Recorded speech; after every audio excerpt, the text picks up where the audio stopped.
Imagine what Christianity might be like today if Jesus himself wrote the Bible. The Gurdjieffian version of the Gurdjieff Work. Free classes twice every Friday with the Spiritual Sun School.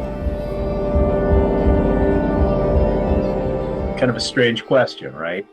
But it would be different. It would be very different because we knew that we were getting it from the man himself. Not that I'm going to compare, Jesus and Gurdjieff. I don't want to get into that argument and I don't want to get into that discussion.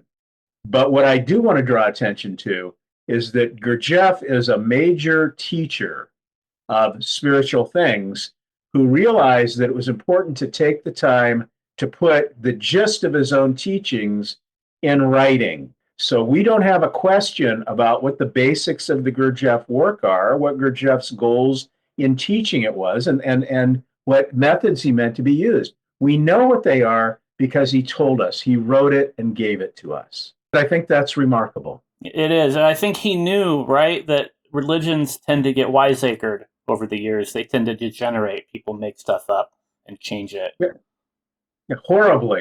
But it's still a book. The work is practical. There are groups, organizations out there who claim to have lineage from Mr. Gurdjieff through his direct pupils.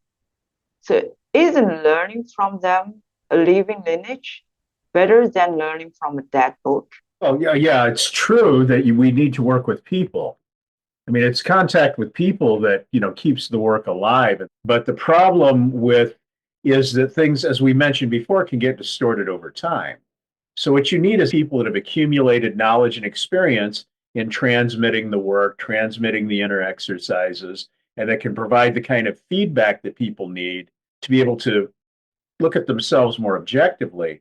But on the other hand, we need that book that acts as a corrective. So if someone begins teaching something that really is their own idea and is 180 degrees off from what Mr. Gurdjieff, conceived of his work being, it's very easy to trace that back. For example, one of the goals that Mr. Gurdjieff states over and over again in his writings is to obtain true individuality, to be an individual, to have your own real I, to have your own will, and to understand things and the universe for oneself. We feel that we're individuals now, but of course, Gurdjieff teaches that we're mechanical. We're an extension of all of the forces that work on us. If someone comes along and they want to use Gurdjieff's name and they want to use some of Gurdjieff's techniques, but their idea of the ultimate state that we're moving for is a kind of new age non-dualism where you dissolve yourself into the universe to become a drop that disappears into the ocean. Once you do that and you deviate to that extent, what you're doing is your own work and what you're doing is your own thing. You're no longer participating in the Gurdjieff work. Scott, why did Gurdjieff write this book? So Mr. Gurdjieff found himself in a difficult position. At the time of his automobile accident, he realized that in his absence, no work was happening. And he came to the conclusion that the human material he had to work with just wasn't sufficient. So he shut down the priory. And he had no official successors at all. But he was very concerned about transmitting his work.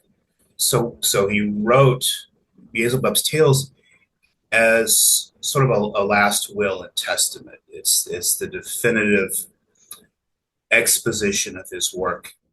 But Scott, you were mentioning that it may be possible under certain circumstances to self-initiate and start some kind of a school from a book like this or a legomenism alone. What would that look like? What kind of conditions would that take?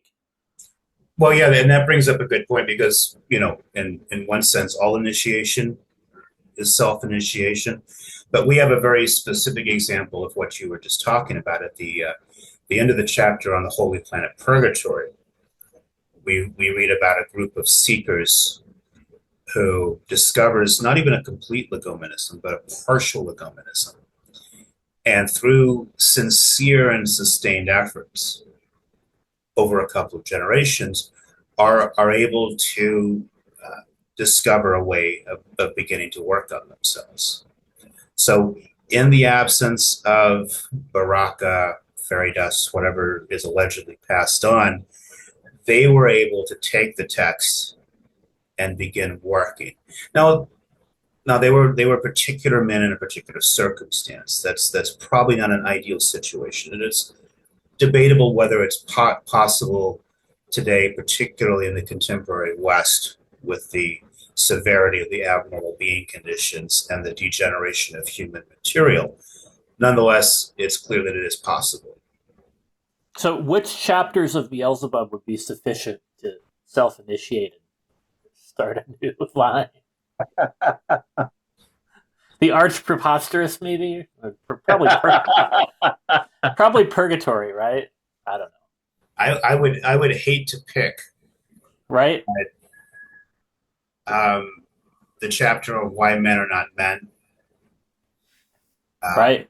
The Holy Planet of Purgatory, and even the introduction in the first chapter